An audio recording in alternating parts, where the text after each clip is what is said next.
Hello, dear friends from around the world. Good evening once again. Welcome to another lesson on our beginner piano lessons.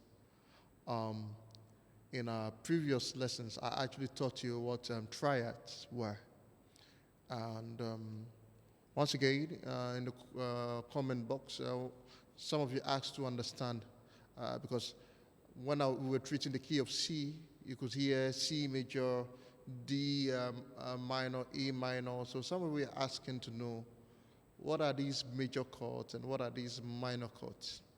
So today we are going to learn how to build these chords from the theory to the practical on the piano. So let's go to the piano now and I'm going to show you. Yeah. So you remember last time I taught you that there was something like C major, C major, D minor, E minor, F major, G major, A minor, B diminished, and the C. So now, please watch my hands on the keyboard. We are now going to sort of calculate intervals on the keyboard.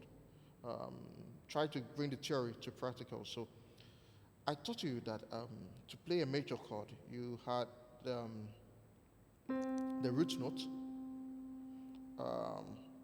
the major third, and then the perfect fifth.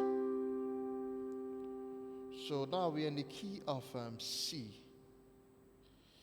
If we are to look for the major third of a chord, we have to count 4 half steps from the root note, with the root note not included.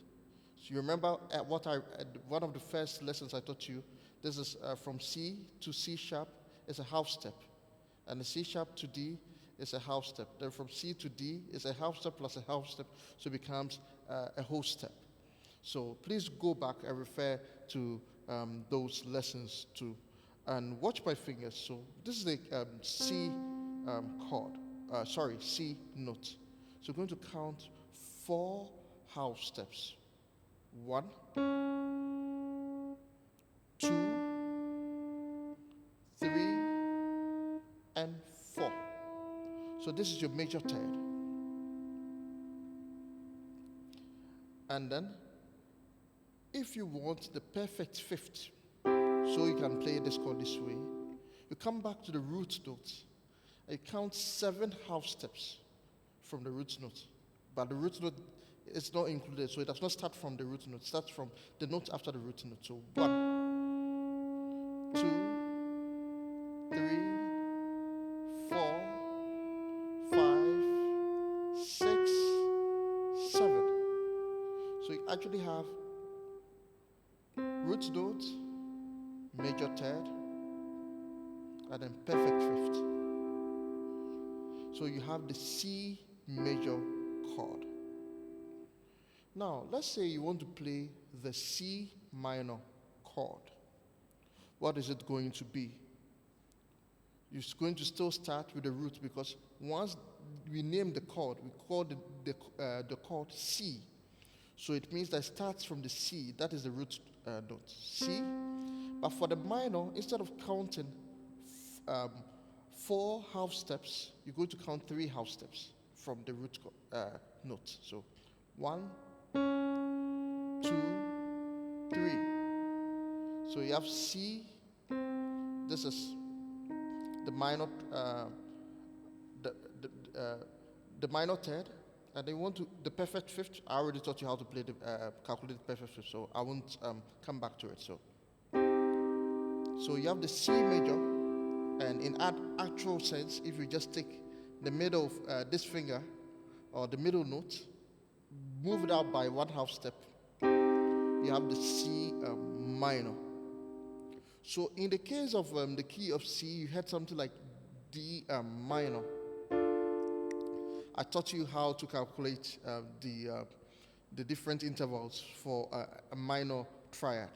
So let's try to assume that this is the D minor. We are not assuming, this is actually the D minor. So we now are looking for the D major. Do not forget that I told you that you count one, two, three, four from the root note, and you get the major third, and you count one, two, three, four, five, 6, 7, and you get a perfect fifth. So this is actually D major chord, but in the C, the C,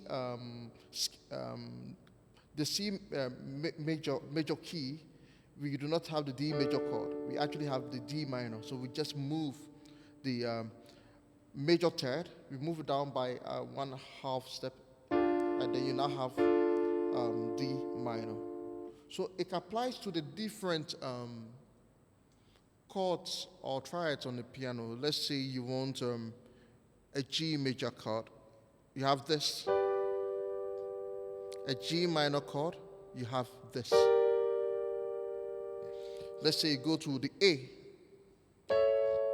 an A major chord, A minor, yeah. So you come to, let's say, an F, F major, F minor. So I hope this lesson was actually interesting. Try this formula out with the different chords, so you actually get very used to the major and the minor chords on the piano, and you can try the different inversions on the piano chords with regards to the majors and the minors. And so don't forget to subscribe, give us a like, drop your comments, and let's keep learning. Yeah, have a wonderful, wonderful evening. Thank you.